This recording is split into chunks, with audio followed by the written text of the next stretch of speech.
If God is there, why this should happen? If God loves me, why this should happen? If God is for me, why He should allow this? దేవుడు అంటే నాకు ఎందుకు జరగాలి, దేవుడు ఎందుకు ఇది అవ్వాలి, దేవుడు అంటే ఎందుకు ఇది చావాలి, దేవుడు ఎందుకు ఇది నష్టం అవ్వాలి. దేవుడు ఉన్నాడు కాబట్టి జరిగింది, కానీ కీడు నిమిత్తమై కాదు. ఆయనను ప్రేమించే వారికి, ఆయన సంకల్పం చొప్పున పిలబడిన వారికి ఆయన సమస్తము.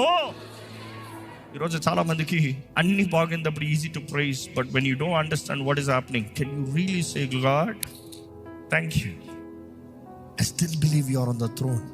నేను నమ్ముతున్నానయ్యా నువ్వు సింహాసనం పైన ఉన్నావు, నేను నమ్ముతున్నానయ్యా నువ్వు మాట సెలవిస్తే కార్యం జరుగుతుంది, నేను నమ్ముతున్నాను ప్రభా నువ్వు మేలు జరిగిస్తావయ్యా. బైబిల్లో విశ్వాస వీరులు చూసినప్పుడు అది వారు ప్రకటిస్తాం. యోబు చచ్చే పరిస్థితుల్లో కూడా దేవుడిని దూషించి చావరాదా అన్నప్పుడు కూడా ఈజ్ నో కంప్లైంట్స్. నా విమోచకుడు సజీవుడు, నేను నా కనులారా చూసి. ఈరోజు అలాంటి విశ్వాసం లేకపోతే వ్యర్థమండి.